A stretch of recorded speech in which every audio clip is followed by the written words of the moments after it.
Hello once again. Welcome to All About You. I'm Stephen J. Murphy, and the show that's about your past, your present and your future. And you must be 18 years of age and over to access our show and field those questions to us. We've got the best psychics on board to answer those questions for you as every week. And Vivian Summers is with me. Hello, Viv. Hello, Steve. Welcome back. Show number 32. Yes, it is. We're powering through them. And wonderful to have on our panel again this evening. Welcome back, Peter Hoare and Sheila Vidyarasa. And later on this evening, we're going to have Rebecca Fisher join us to talk about being a doula, which is an amazing topic. We're very much looking forward to that. And I'd also like to welcome our special guest this evening, artist Leslie Kingsley. Welcome. Thank you. Good evening. Great to have you with us. Yes. You're a spiritual artist. Yes. The work I do is influenced by spirit. That's the way it works. So how does that work? As a spiritual artist, you get a vision of a shadow that's around a particular being or a presence? I could understand why someone might think that when people describe me as a spiritual artist, but it's actually, it stems back to my childhood. When I was very, very young, I always had a sense of, whenever I picked up a pencil or a paintbrush or a chalk, that I was immediately surrounded by love. I could just feel this incredible presence around me, and the more I would work, the more that love would come into me. And I didn't understand what it was. It was like breathing. It was something really natural. And the more I did that, the more I opened up to information and abilities that were beyond what I had. So what would you say then were your early influences? Maybe nature or...? Spot on. It was when I would escape from the family and everybody else and sit alone in nature that I would...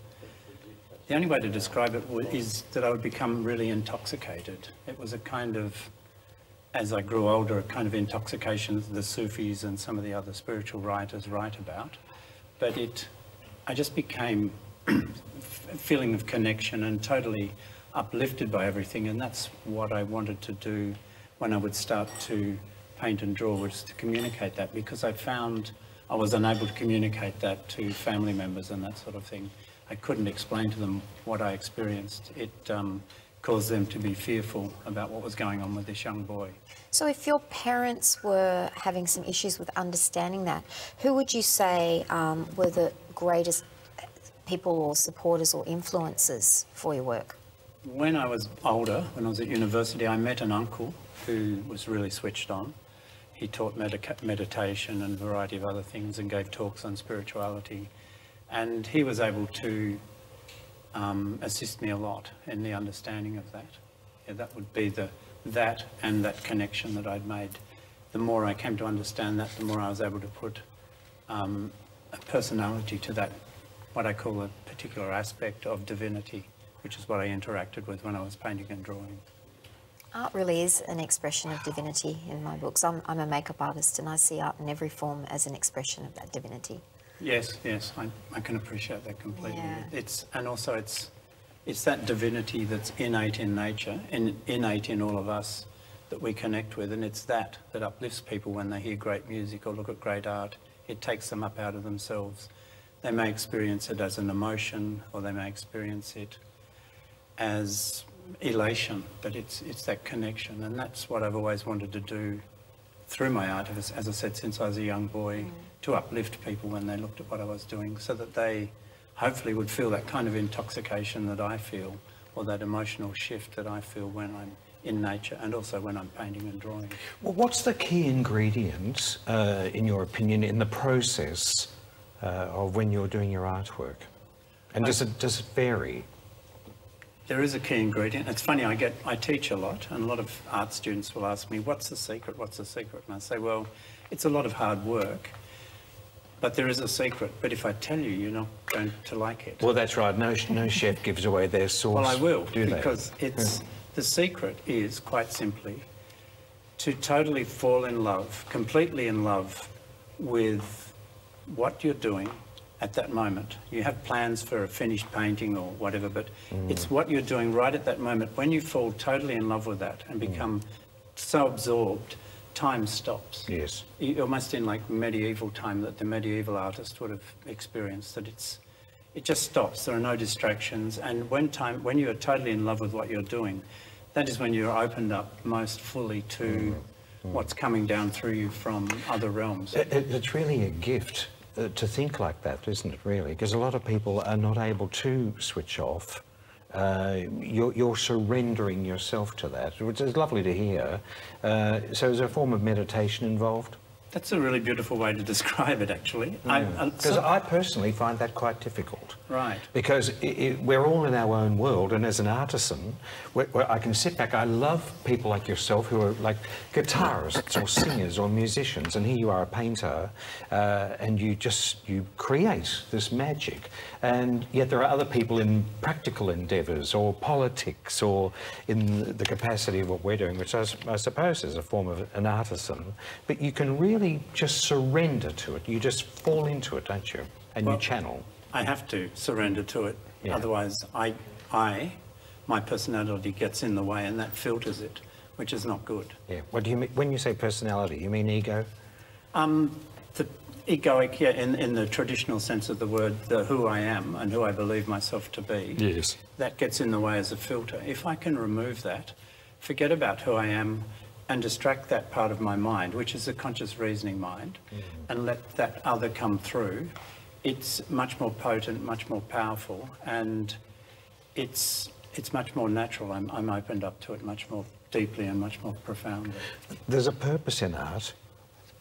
Yes, yeah, and that purpose is to because of that innate thing that is in everybody, it's to uplift people and remind them of who they are and where they come from, because that inspiration has come from that same place, from that same space. And to get to that space, do you meditate before? Do you meditate after? And I can really understand what you're saying in terms of when I've often said to people, when I start doing a makeup on somebody, I lose all sense of space and time. And as much as I'm impatient as a person in my personality, there's the most meticulous details don't bother me when I'm doing that, because I consider it art as much as you do, and I do feel that you become or step into another space. I don't, however, have time to get prepared for that. I'm talking to a person while I'm doing their makeup. So does meditation really help you do that? And how long would you say it would take for you from the start to the finish of one particular piece of work? Well, to answer the last question first, it can take anything from a few days to several weeks. In fact, there are some pieces I brought out and worked on and on for months, on and off. It's a long process because of the detail and everything else.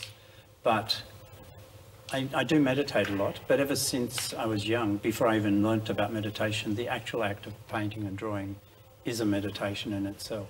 And that's why so many people are attracted to that as a kind of therapy or relaxation. Leslie, whereabouts is your artwork sold? The people will be watching this and say, where do we buy it here in Australia, or where do we purchase it overseas? Yeah, well, I have exhibited all over the world, but at the moment I have a retail shop in Manly. It's called Etherica. It's on 23 Pittwater Road, and I do have a lot of my paintings in there. And we'll make sure that we put the link up on Facebook. Your work is nothing short of etheric, magnificent, alluring, spectacular, mesmerising. Thank you. I've been watching it coming up on the screen. Your work is just beautiful, and I'm so glad I live near Manly because I want to come to your gallery and see it. Now that link is on the Facebook and the website for you to check out. Thank you so much for joining us. Thank you very much. Sharing your views. It's lovely, Leslie. Thank you very much. And details there on our screen coming up intermittently throughout the show, and also we'll be popping down to the gallery, especially for around Sydney, and checking out your works. Leslie, thank you very much for coming into the show. Thank you so much. Thank you. Yeah. Well, Peter and Sheila are back with us again this week. Sheila Vajaraza, and I was calling you last week Vajaraza, and I've been corrected again tonight. It's Vajaraza. It's Vajaraza, yeah. Yes. So where would you can call me whatever you want, Steve. I'll respond. We're friends here. Now, also Pete's with us as well. You had your retreat. Ignite Your Spirit over the weekend. Yes. Ignite Your Flow. Ignite Your Flow. Ignite Your retreat this Flow. keep calling that weekend. It ignites your spirit. It does, in a way, ignite your spirit, doesn't it? It certainly does. It was a fantastic weekend. It was so... It started off with a bang, of course, you know, with that awful weather that we had on Friday, the awful rain and fog and everything in the Blue Mountains. But the rest of the weekend, the skies just cleared, and it was such a beautiful weekend. It was wonderful to have you there, Viv. And Margaret, the show's producer. I really don't know how to describe the way I felt by the time I'd finished and completed the workshop.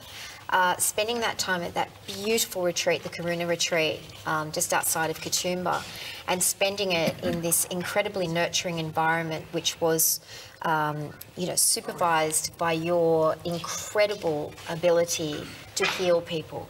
And having worked with you on this show for, you know, as many months as we've been on it, I never have had the opportunity, and thank God I have, to experience your wisdomic gift to be able to transform and ignite people and do it with such grace and ease. And you're so gentle and you're so loving.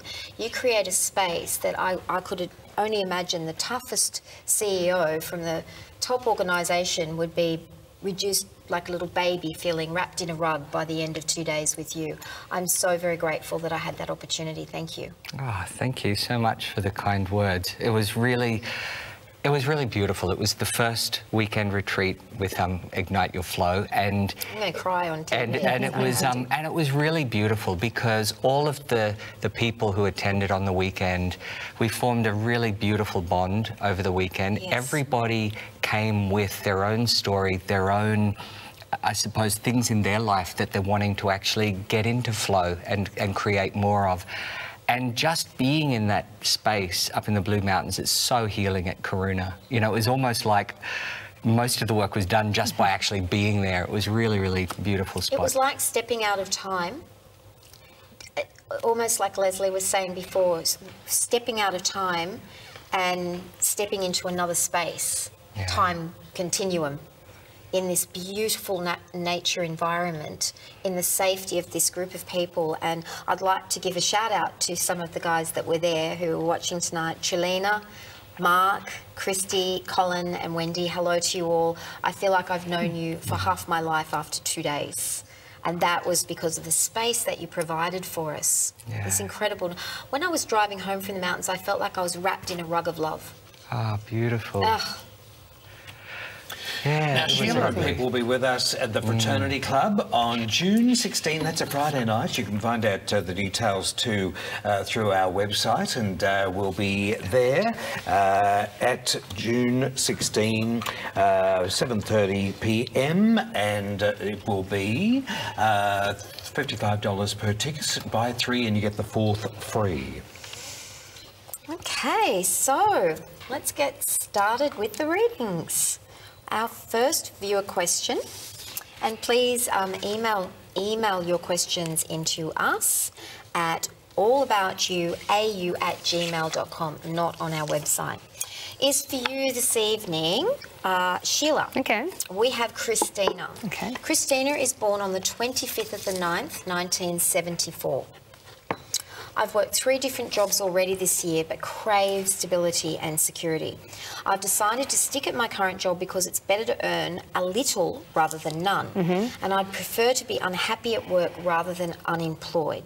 Just last night, I was contacted by an old business client and asked if I'd be interested in a 12-month contract that's coming up soon. I really want the job. Will I get it? What will be changing for me professionally this year? Many thanks and blessings. Same to you. Okay, wonderful. Thank you, Christina. That was a nice long question, so I got a chance to tune into energy as Viv was reading the question. Now, the first thing I got that, you said you want stability, but I also feel like you, Christina, you need stimulation. And I feel like when you don't get the stimulation you need, you might act out, or you might get itchy feet, or you might find that you'll get restless. and thus there's a need for you to move from job to job. I feel like in this second job, that was probably the harder job for you. I don't know if there's a bit of conflict or you had to travel further, but I feel like out of the three, that was the toughest. I feel like with the 12-month contract, there's a need to let go. I feel like that feels like a really good opportunity for you. I feel like it will extend into something longer. I don't know permanent, but I think right now what I'm getting for you is to go with the flow. And I'm getting to, what I'm also picking up for you is the need to not really know the outcome. I feel like the last three positions you've had, you've needed to have some sense of control or some need to know where it's going to lead to or that it's going to work out. Actually, just what I got you, that it's going to work out. And they're telling me with this 12-month contract, the Spirit's given you a fixed time because that's going to help you with your fears around income and around just stability, but it's going to stimulate you as well. I feel like you've known this man before for a while, and I feel like there's a really lovely relationship there. I think he sees your potential and he sees qualities in you that others see, but he really sees them in a deep way. So I feel like that 12-month contract will extend further. And the last question there, Viv, sorry, I just... Most definitely. Yep. I want a job, will I get it? The job that she's been offered, a 12-month contract, is it going to come off? Will she get it? And what's changing for her professionally this year? So I feel like I feel like there's a yes around will you get it? I feel like, but I'm being told just to read the terms and really understand what's expected of you in the contract. I think you're the kind of woman that would do that. But success involves you really understanding, not the written terms and agreements, but the understanding you're going to have with this, I think, man that you'll be working with around what he wants you to deliver on. I feel like that could lead, if not to permanent, but it's going to really give you back your confidence. There will be something permanent, and I'm seeing now March 2018. When I say the word permanent, that's what I'm being shown. So all the best to you, Christina. Okay, Peter. We have Samantha. Okay. 22nd of the 6th, 1970. Would love a reading about my current relationship. 22 months so far, and he is a Scorpio. And also career. I'm currently studying beauty therapies and want to work from home or in a salon. Okay, cool. So, hello Samantha, and thank you for your questions. Let's just have a look here. Just having a look at you, Samantha. You can be stubborn. You're very intuitive. You don't like being told what to do. You are a perfectionist.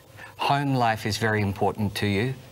You're a multitasker, you've got a lot going on. Feels like your energy between you and your partner is a little bit different. It feels like someone's a little bit more serious or got a heavier energy. That's the only way I can sort of describe it in this moment.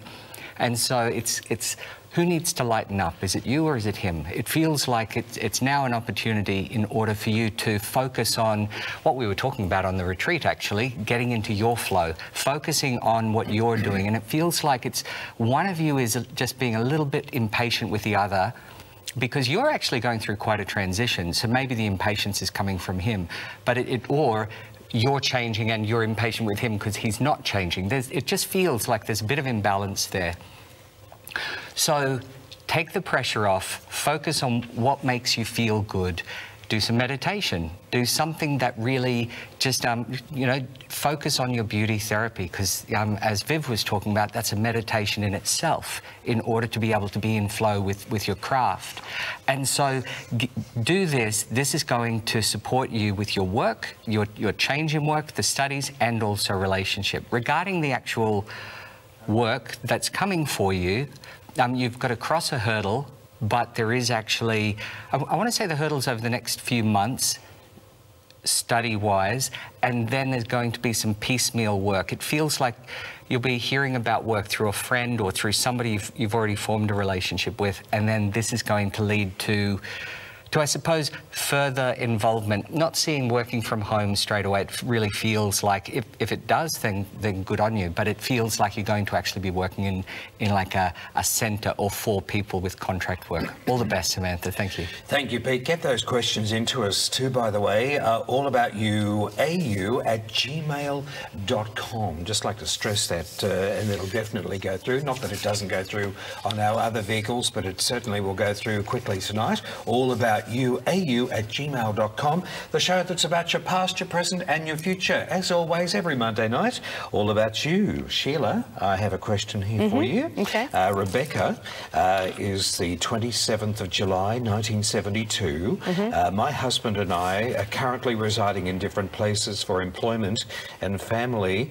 And are there any advances or work opportunities for me in the future? Will there be a possible relocation soon? Thank you so very much. We love the show and tune in every week. Okay, thank you, Rebecca. I get that one of you, and possibly your husband could be you, but one of you is located in somewhere very hot. So I feel like there's a hot climate connected to one of you. You've got two children. I feel there's two younger, and I think what Spirit's telling me is this is right for now. So I feel like. I don't think you're in a negative space, but there's a real yearning for a change, and then wanting me at the outset just to say to you to find the gratitude and find why this is working for you right now. And in doing that, it will allow you to move forward. When I tune into your work, I'm getting, application. They're giving me the word application. There's a need for you to apply yourself, to prove yourself at another level to those around you. I feel like they're showing me you putting your hand up, so I feel like you're the kind of woman that would put a hand up for more responsibility, for more work. But I feel like there needs to be an intention around, if I do this more work, or if I work harder, what's it going to deliver me? So to put your energy in the right place. I don't feel like you're time poor. I don't know if you're rushing out to pick up the kids, but I don't feel like you can work a lot of overtime. So I feel like right now, whatever projects or work you pick up, you need to think, is this going to advance my career? Because I feel like you've got a strong mind, but for you, it's about being quite smart on the choices you make around the kind of work you do that will produce the advancement. They're giving me November, so I feel like an opportunity might come up in November. And I feel like it's going to take time to prove yourself where you're working right now. And I've been told that you need to speak up to your boss. Either feel like it's a female energy, a stronger woman. That is your boss, and you need to speak up around your intention of what you want for yourself. I feel like 2018 is still going to be a year where you may not be together logistically with your partner. I'm seeing now a plane, and I'm seeing flying back and forth. So I feel like there will be visits. And now they're showing me a train. So I feel like there's a bit of a distance to travel, I think, to see each other. And I think that's why and he feels remote as well. So I feel like 2018 September, it's going to be a while yet till you're reunited. So what Spirit's telling me is to put in place mechanisms for you and the kids to feel grounded, for him to feel grounded and connected. That can still be done even though you're not physically together. And I've been told ambition. So I feel like you can be ambitious in your career, but patient and very deliberate in what you say yes to at work, knowing whatever you choose will give you the outcome you want as long as you really think carefully about it. So I hope that answers your question there, Rebecca. I hope that gives you more information to move forward with. Thank you, Rebecca, for writing in, and thanks, Sheila. And Pete, we have Dorina, who's written in. Very powerful birthday too, 22nd of April, 1948. And Dorina says, will I be alone for the rest of time, or will I meet a partner in the near future? All right. Hello, Dorina, and thank you for your question. Just having a feel here. You feel quite busy. It's like you're also quite determined and can be stubborn, and you like your structure. It's like you like your routine, your structure. Natural teacher. Very, very intuitive, very, very, and it really feels like you're there for other people. And there's quite a busyness that I actually get with you. You love investigating, love delving in and diving into things. I want to say relationship-wise, I am being drawn back a few years where it feels like, whether it's unrequited or a sadness, but quite a few years ago, and I'm still sort of like sensing that in your past. What I'm getting now is it's time to get out of the rut. It's time for a change. For you, I am getting in regards to this that there's a time to relinquish some of the control around you in order to be able to open up the relationship sector.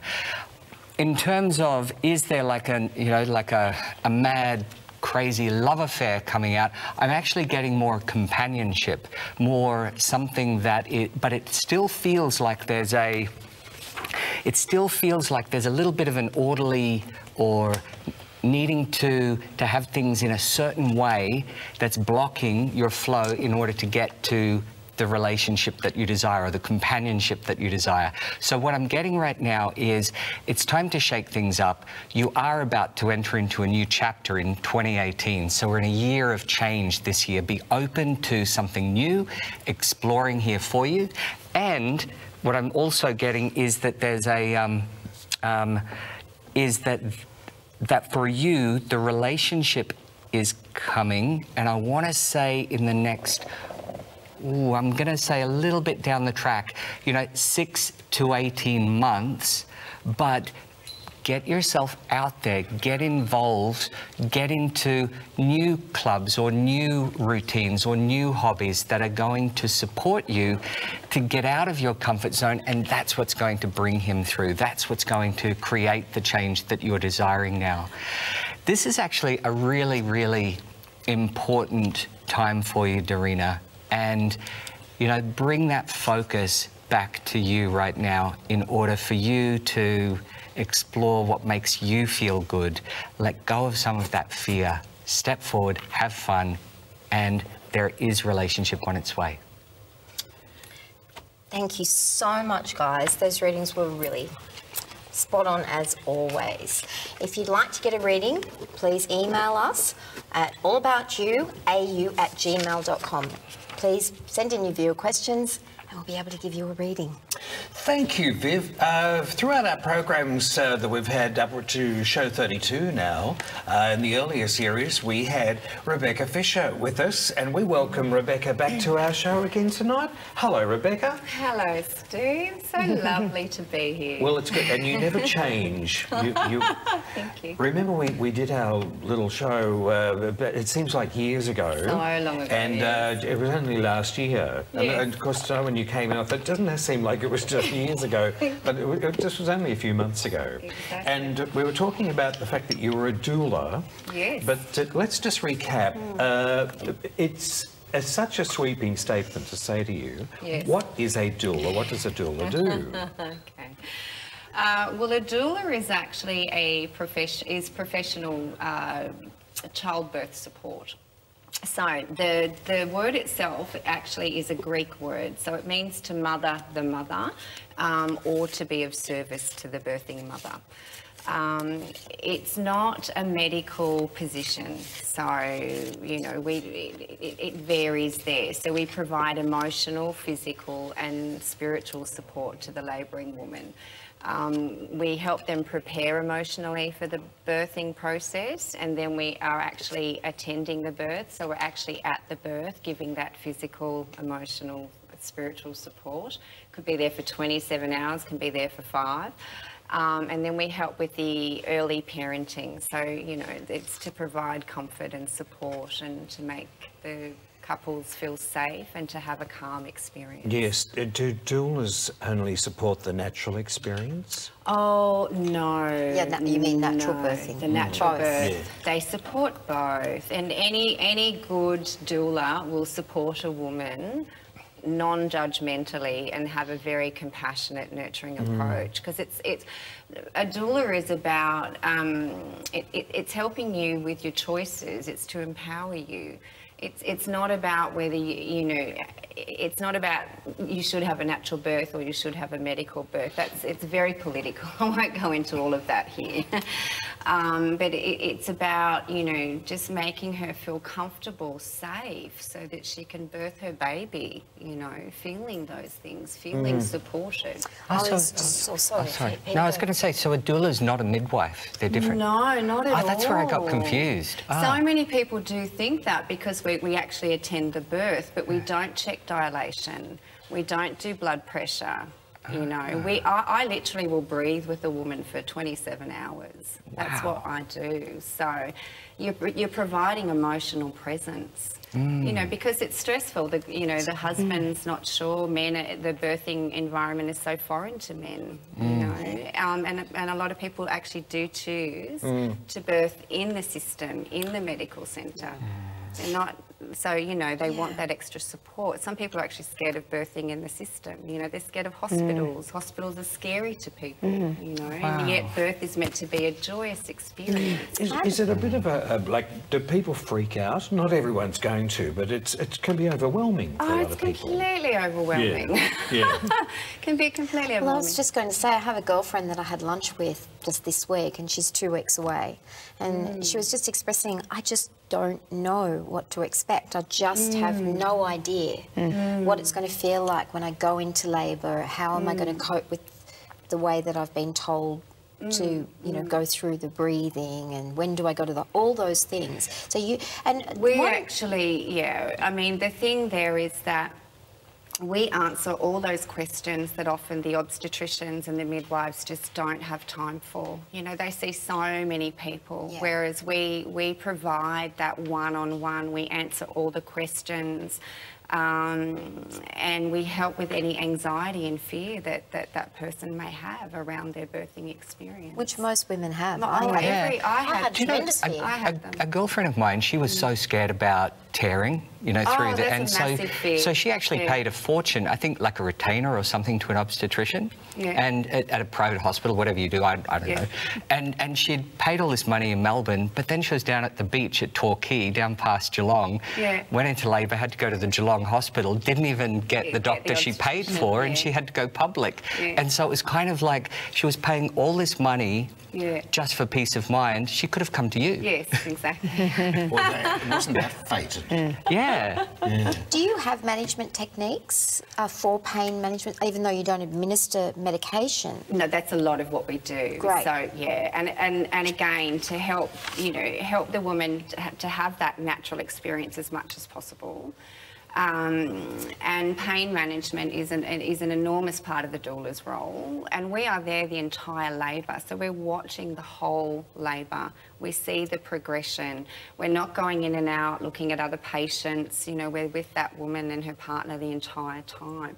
So, I mean, for me personally, I know acupressure, I do massage, I do hypnosis, I rock. I literally hold women and I rock with them and I sound with them, and I've even sung with them, and I've cried with them. And one of the biggest comfort measures, if the man is present in the room, is to get that male, you know, get that partner with his partner and get them together, hugging each other, crying. Because again, in the medical environment, it's clinical. People aren't aware that one of the best things you can do is to feel all those emotions. You know, It's the most special time, one of the most significant times in your life. And you're doing it in an environment that's completely non-emotional or non-nurturing. And that will actually make women feel very anxious, and, you know, anxiety is going to inhibit the natural process of labour, regardless of if you want your epidural or your drugs or not. There's no judgment, it doesn't matter. You actually won't, you know, they will not give you an epidural until you're 4 centimetres. And a lot of people don't know that. A lot of people don't know when to go to hospital. So a doula will answer all of those questions, and she'll get you to hospital at the right time, not having to go backwards and forwards 3 times, you know. Like, for instance, you know, a lot of people, you know, to be in established labour, your contractions need to be actually a minute long for over an hour. So many people don't realise that. They go, oh, great, it's 15 minutes. We've been contracting for 60 seconds, we can go. And they don't realise that they're still 2 centimetres. They're nowhere near the 4 to 5 that they need to be. Especially if if it's your first child. Yes. You have no idea. No idea. You're at home going, oh, I'm feeling some contractions. Oh, I think my water's broke. Well, wait a minute, I'm feeling another one. How long ago? And the husband doesn't really, you know, to me it seems almost like panic station. Oh, the husband's probably there on Google looking it up. she's making noise. Source of information. A lot of them actually kind of run around the room a couple of times until they're settled. And oh, okay, what do you want me to do now? You know, have you had a situation so where there's been like an emergency and you, okay, stay calm, we'll take care of this? Yes, And does it happen often? It probably happens more often than what we think, but then again, you know, it's rarer than what you would expect as well. I mean, there's a bit Definitely. of anxiety there, isn't there? Absolutely, but I really feel the most powerful thing, you know, for a couple in getting a doula is that it really does reduce the fear. It reduces the anxiety levels. There's all these scientific studies done, you know, it will reduce, excuse me, it reduces the need for medical intervention by about 40%. You know, there's a 25% reduction in epidurals, you know, the need for an epidural when you've got emotional support. And the other thing too is wonderful having men in the room, and I gave birth naturally 4 times. I was very blessed to actually deliver my sons myself. I literally put my hands down and I literally, wow, I'm birthing my baby, you know, from this very calm, centered, strong place. So, you know, not every woman gets to experience that. So having a woman there who knows what labour feels like. When your poor man goes, honey, you're doing really well, you know, she's kind of looking at her and going, you know, because she just won't hear him, and that can also make her partner feel very fragile and vulnerable, and disempower him because he's trying his best, but he doesn't know what it's like. So when a woman looks at you and goes, "Honey, you're doing really well. It's all right. This is really okay. Keep going. I believe in you." Is that why so many women get aggressive with their husbands? Totally. Because the husband's trying to placate them, and they're like, "Get off me!" You'll be done soon. Because you just, you know, you're going through the most intense feelings, and you know you're the only one in that room doing it. You know, so when you've got somewhere who's totally for you, it makes a difference. And then the doula also normalises the labour, so the man does have an awareness that it's normal. Okay, she's got contractions now. She's, you know, don't talk to her right now. Because so many men will talk while she's having a contraction, and that's the last thing a woman wants you to do is either touch her or talk to her while she's having a contraction, you know. And again, sometimes the doula's not there to take over the partner's role. She's there to empower him to actually be more present by taking a bit of the pressure off him, you know. So I just think what's truly outstanding is that you stay for the course of the labour. Until breastfeeding is established. So until the breastfeeding is established, we stay and make sure that everything's And how long after the child is born? Generally around 2 hours. 2 hours. 2 to 3 hours. And do you provide a service for a mother that's potentially not coping with a child? Oh, absolutely. As they're getting into the mothering process? Because I know that's a big fear that is for a lot of women as well. Yeah. What do I do once I have the baby in my hands? How do I bathe it? You know, put the nappy on, and exactly. You generally get shown once in hospital, and you're lucky if that. Exactly. Quick, this is what you do. This is how you put the nappy on. Off you go. And then by the time week 2 you're home, and the reality of having that baby sinks in. Yeah. Fair and so doulas square. provide great postnatal support. So in that respect, absolutely. I think Wow. It should be Amazing. Yeah, That is I think amazing. It almost should be really. I think it should Well, be it's a spiritual journey, and you support the father, the mother, or Yes. the partners and the child, and that bond. It's like you're there right at the beginning to make sure that bond really happens in a really spiritual, emotional way. Have you had gift. anyone ask you to go overseas? No, oh yes, I've had lots of can you come over, but no one's flown me over yet. So anyone, I will fly anywhere in the world and be with you. There's nothing more I love than sitting and birthing with people. Australia's doula, and thank you for putting a light on that, Rebecca. Thank you, On the show. I'm sure we've got a lot of friends who'd like to find out some more details, so just drop us a line, allaboutyouu@gmail.com and /Rebecca Fisher. You're going to be hanging around with us a little bit longer. To join with the topic of discussion tonight. Yes, another favourite. We love our topic of discussion, don't we, guys? We love it. really drill down. we do. It's just my favourite part of the evening. Before we go into that, can we just talk a little bit more about Pete with the Ignite Your Flow? Am I correct in saying that? Because Yes. Sometimes I call it Ignite Your Spirit. But Well, it's actually, it's called Living in Flow, but this particular retreat was called Ignite Your Flow because it just felt like it was important, and we, you know, and there was a little bit of igniting happening on the weekend. It was actually quite a cathartic, you know, beautiful, big experience.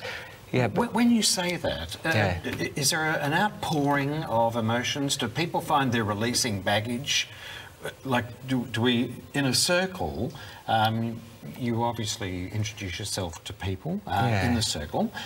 So are they outpouring an issue that might be within their heart they want solved? How does it work? Well, it's a really good question. And as Leslie was talking earlier in tonight's show, part of my role is to actually step out of the way.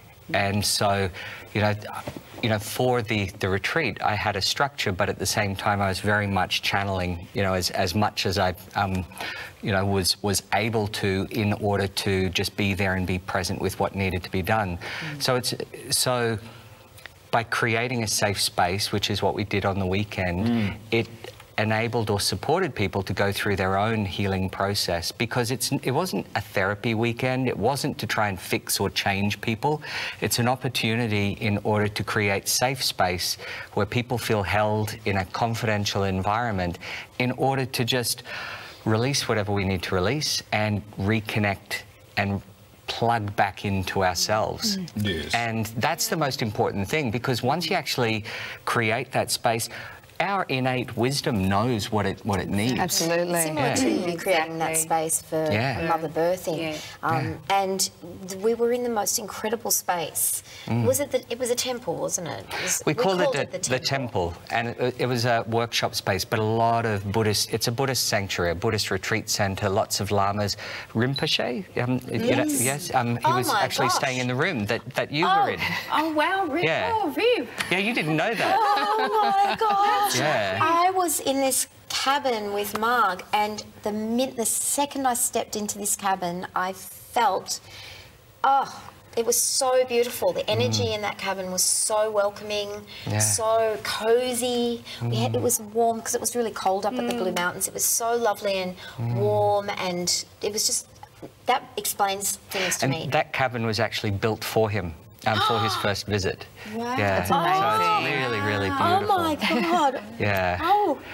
So you slept deeply, is what you're saying. Yes. You slept deeply. After talking to Marg till about 2 in the morning. Unfortunately, Marg and I, because we would finish at about 10:30 at night in the temple, and then because Marg and I were sharing together, we would talk until about 1 o'clock in the morning, and we had to be up at 6:30 to be back at the temple. It was like herding cats. Marg just wanted to let you know that she's not happy about it. She's still tired and not happy about it. But hey, you know, if you're staying in Rinpoche's, a cabin that was built for him, the only reason we didn't want to get up so early is we wanted to be in there longer. Yeah.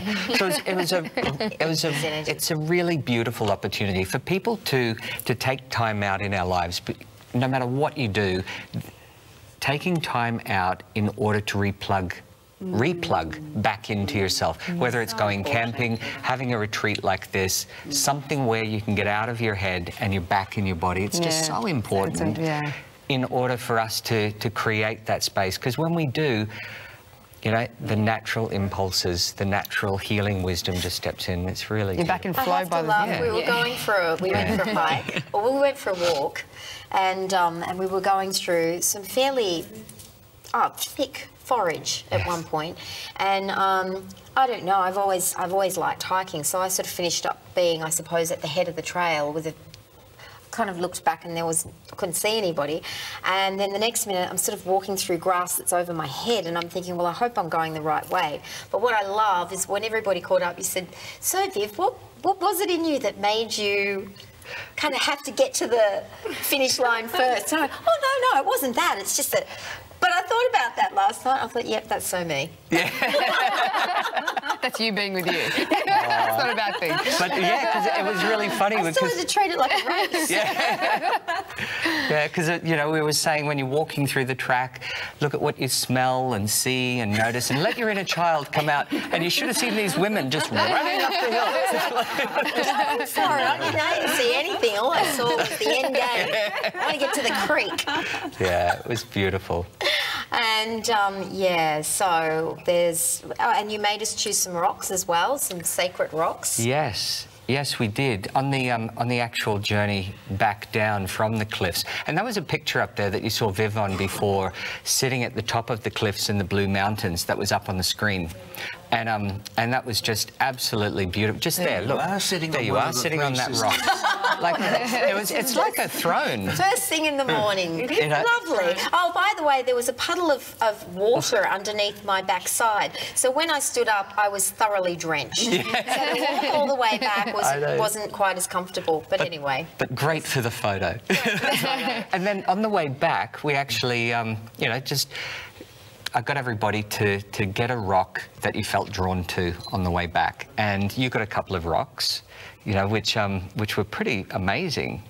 You know, they were heart-shaped rocks. They were heart-shaped rocks, that's correct. Yeah. And it was really, really funny because, you know, everybody had their rocks and some of the participants had packed their rocks in the car ready to go home, you know, and so I said, OK, now you have to return the rocks to nature. And it was like everyone was going to cry, you know, and then, or ask permission from the land if you can take the rocks. And then, you know, you took your rocks out. And I gave them back. But I put them in a special place where I think people could see them because, and interestingly, I found the place that I went to put the two heart-shaped, and they were really nice heart-shaped rocks, where I placed them. I was feeling my way around, I went, I'm going to put it here, and I opened my eyes, and there was another heart-shaped rock, perfect heart-shaped rock, so there was 3 of them. Oh, wow. But Marg managed to bring one of her rocks home with her. So she felt that Marg... she said she asked and she could keep it, but I gave mine back. Anyway, that's okay. So continuing on with this, so it was, yes. So there's lots of different exercises that you do as well. Yes, and there was actually quite a bit of shamanic work on the weekend, working with the land and working with the medicine wheel and supporting people, to, especially around... you know, not giving too much, giving but actually giving with consent. So not wearing yourself out by actually being there to help other people. You know, taking responsibility for what I'm giving and where I want to draw the line. And that's a big one for a lot of us. You know, where we draw the line, because sometimes we're on autopilot and we just don't think about, we just don't stop. You know, and we need to find ways to stop. And what better way to stop than to stop? With meditation. Meditation. Exactly. Yeah. Absolutely, meditation. And speaking of meditation, we have one of the viewers that wrote in, one of our viewers, Winston. He says, hello, I just wanted to say I enjoy watching the readings on this show. Thank you very much. We enjoy being able to provide them for you, Winston. Just my suggestion, but I think it would be cool if you guys talk more about healing, methods of meditation, practical tools for anyone going through hardship that they can apply immediately to their current situation. Anyway, love your show. Thank you so much, Winston. Well, we have been talking about that, but I think just to sort of dig down a little deeper into this, what forms of meditation do you provide? I know that we did several different types in the workshop. What about you, Rebecca? Do you have a way that you access meditation? How do you meditate? I've been meditating since I was 19. So I was originally initiated into what was transcendental meditation. So the same mantra given from the Maharishi Mahesh Yogi and passed down to the Beatles, actually. Oprah, Jim Carrey, you know, they all meditate on the same mantra. That's the transcendental meditation. That's mantra-based. So you just repeat the same sound over and over and over again. So again, you know, there's mantra, there's visualization, there's kind of, you know, and I think they're all very powerful. What I love too, though, is that really grounding into your body and breathing and relaxing into your body as well. I think, because sometimes I think when you're just focused on mantra or just like visualizing, people can forget about the body and forget to relax into the body, and then open up and then maybe do the visualization or the mantra. So, and one of the things I find, because I'm 46 now, I've been doing meditation since I was 19, and what I find is people keep thinking they're going to control the mind, whereas part of, and in Sanskrit, the conscious mind is called manas, so it's a chatterbox, it's never going to stop. So what you need to do is sink down into the deeper, subconscious, and in Sanskrit it's called buddhi, okay? So you get the enlightened mind, so everything becomes light. And in that way, you're sinking into your deeper wisdom, into your instinct, into your intuition or your higher self, you know. If you get stuck trying to control this you know, monkey, you're lost. You're never going to do it. So you've actually got to step back. So, you know, using your breath and like visualizing are just tools. That's actually not the meditation. I think a lot of people get a bit confused. I think that's about a lot of the central issue people have with meditation, because they think, well, I can't seem to stop my mind, so therefore I cannot meditate. So I'm not even going to try because I gave it a go for 3 or 4 goes and I just can't seem to get this right. And what you've just said makes so much sense, because that's what I generally hear from people, is I just can't meditate. I can't seem to get there. The thing is, if you're dieting or you're starting a new fitness regime, that's hard when you begin, but you don't give up. So it's the same for the mind. Exactly. You know, you just got to push through, and it's going to be uncomfortable in the beginning, purely because you're detoxing your mind. It's a new pattern. You've got to recreate new neural paths, new patterns. And you know, I think we really like comfort, and we really like things that may not serve us well, but they're the patterns we know. And so you've got to break that, and that's always going to bring a bit of discomfort. So yeah, the counsel is to stick at it, to be kind to yourself, to not count, you know, how many times you do it and how long and all those kind of lovely metrics we use. Just be kind to yourself. And yeah, like we all said, we've all stuck at it for periods of time and been in and out of meditation. And I've had a little break. I'm actually I'm moving, and I've completely stopped my practice out of just living in boxes and packing, and I found myself incredibly ungrounded. In fact, this morning I was, you know, short of breath, and it's been a long time since I've felt that level of, because I'm anxiety, and I'm ungrounding myself. I'm moving my roots from one place, so right now meditation's very important for me, and I dropped my practice, probably moving jobs or leaving a relationship, anything that takes you out of something that roots you. You need to ground back, like you said, Beth. What I feel is really important, because again, in the practice is that, you know, and we used to have to meditate. Well, I was meditating. I don't do that now for that long. Half an hour in the morning and half an hour at night. half an hour, like 15 minutes before sunrise and 15 minutes before sunset. They're the best times apparently to meditate. And again, and I had children at the time too. And there I am sitting there going, rum, rum, mum, mum, mum, rum, rum, mum, mum, you know, just meditating regardless. And so sometimes when you are distracted, you can do it for less time, you know. It's about adjusting. And there's another really, just to bring people back into the moment, one of the most effective things is you don't even have to necessarily meditate like a yogi for 5 minutes. It's called the pause. So just come, feel your body right now. You can all do it with me. Feel your body on the chair. Feel your feet on the floor, you know. Feel your awareness in your belly. Feel your heart. Just be aware of the body and your breath, and be aware of your mind, and just take a few centered breaths.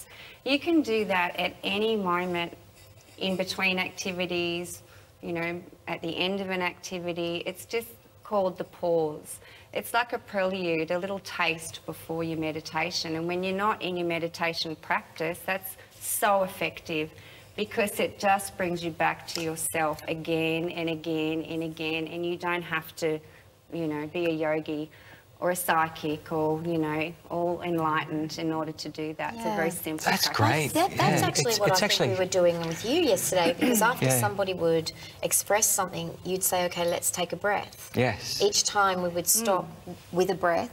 So to me, that was the pause as well. When you actually take a deep breath, it's kind of like a little hard drive reset. Yes. You know, it's actually, so when you take a slow, deep breath, it's kind of, okay, it's like a new thought, and it gives you that opportunity.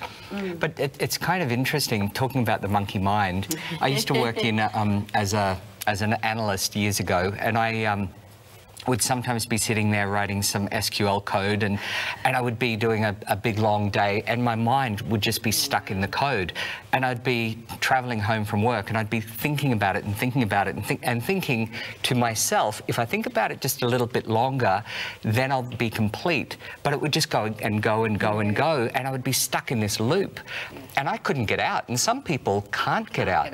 So it's really, really important to take a deep breath, or to do something where you shake your body. have a you know, perfect just example. and that's what we were doing on the weekend as well. Yes. You know, Osho is famous Osho. for his shaking meditations, and we were doing the Osho Kundalini meditation, which is great for shaking the body, because when you do that, it stops the body jitters. Then you can sit. Yes. Can I just tell you, after this fantastic weekend, and I drove home on a cloud last night from the Blue Mountains, I had a elaborate government administrative issue today on an old computer where, you know, the wheel spins, that little ball, and you can't get pages to open up, and then every time you log in, you're timed out. Anyway, I had to get all this documentation done today, very important, and I got myself into a very similar space that you were in today. So, sister, I hear you. Yeah. Today, at one point, I thought I was so nervous that I wasn't going to get all of this work done that I was actually going to pass out. So my beautiful friend Linda helped me because her computer worked and mine didn't. So I went to her place and she logged on, and within about an hour she was as confused by the whole monstrosity of all of the red tape of government stuff as much as I was. So I went to the bathroom and I oshed. Shook the body. That's a verb. I love it. And I thought, she can hear me. Are you okay, Viv? Fine. I did all the deep breathing and I came back and sat down. I thought, okay, I did that 10 times until we sorted the damn thing out. But anyway, having had what you showed me yesterday, having not had it, the old Vivian would have surfaced, which would not be a good look. I probably wouldn't have been on the show tonight, to be perfectly honest. Wow, good recovery. Well done. Sorry? Well done. Good recovery. Good recovery, fast Yeah. recovery. I'm not even wearing my own clothes. I had to get dressed from my friend's place, from Linda's place.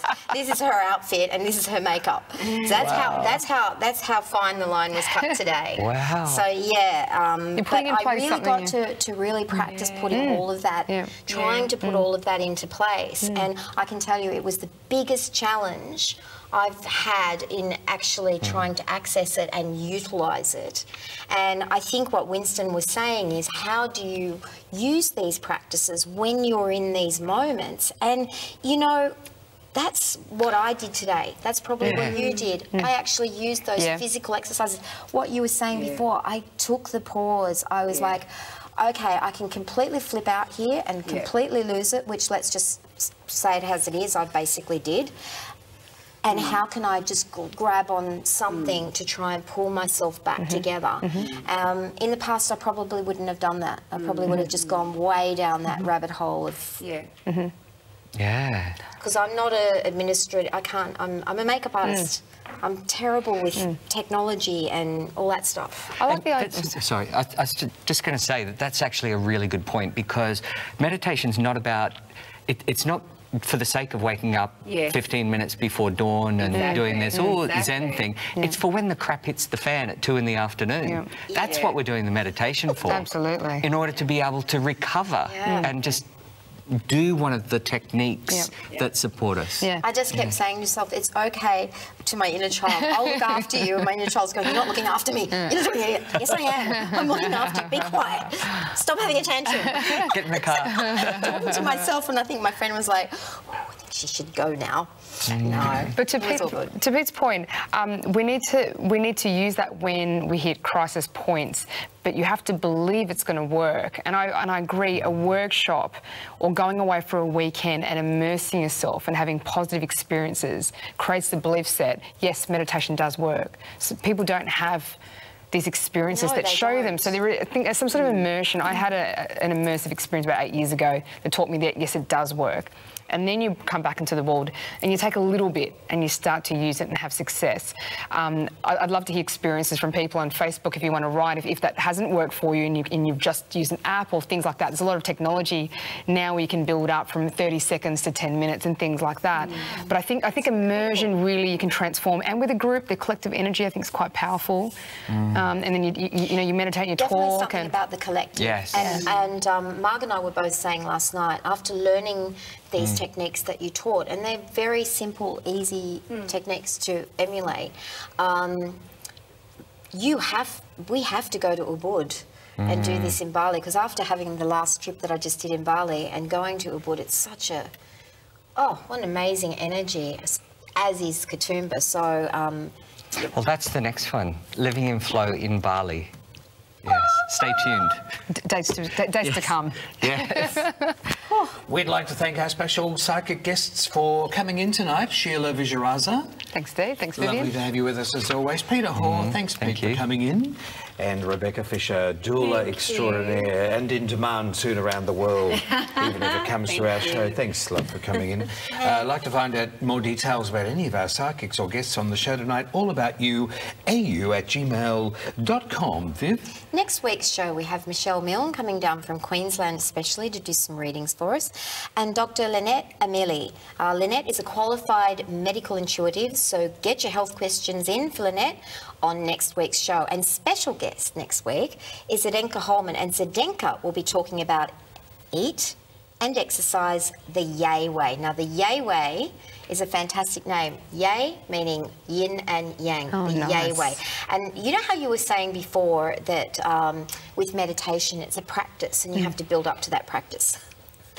Well, I've had a good week. I worked out last Monday with Zed, because Zed's got me on this program. If you're okay, Viv, if you really want this kind of body, commit. And we're going to do it. So anyway, I did a workout, and I think I could pick up a coffee cup 3 days later.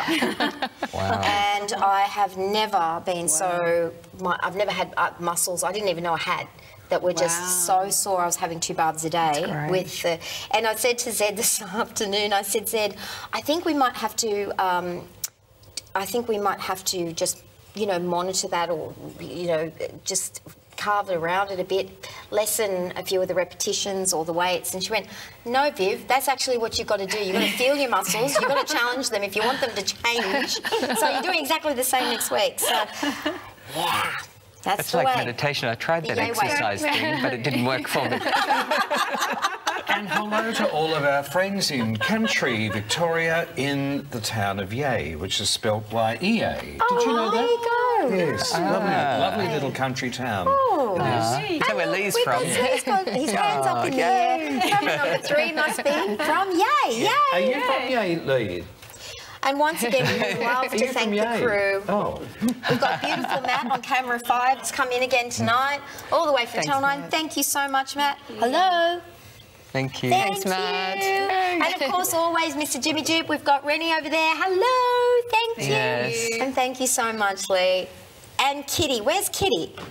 Kitty's not. Hello, oh, Kitty. Thanks, Kitty. Thank you. Okay. Kitty's Guys. collapsed. Kitty's collapsed. We've talked Kitty into the ground tonight, but it's been so worth it. Wonderful, wonderful information tonight.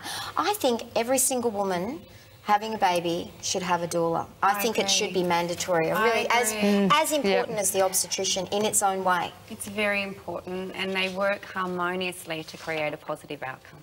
Is there a doula that could support Sheila moving? I was going to say, are we announcing I'm pregnant? I'm not. Well, I'm birthing a new home, so absolutely. Absolutely. And she needs emotional support. Beck and I talk constantly. So, and you know, Beck, we're having conscious children. So right now, having a doula to bring into this world a more conscious child, I'd see that being a lot important. of women actually have connected with me prior to conception because they want to actually consciously conceive. Yeah. So, absolutely. Amazing. I've birthed babies like that. They've rung me and then we've beforehand, and then, oh my God, now I'm pregnant. It's like, yay, off we go. It's beautiful. Well, Such a welcome to privilege. the family, Oh, the thank AAY you. family. So It's lovely to have you to join be us and be with us. Thanks, friends, for watching again this week. We'll be back with you again next week. And if you'd like to find out more details about our upcoming show in Wollongong on June 16 at the Fraternity Club, you can access our website there, allaboutyu@gmail.com as well. Hooroo, and see you next Monday night, 6:30, crew. See you next Monday. See you next week. Bye. Bye. Bye.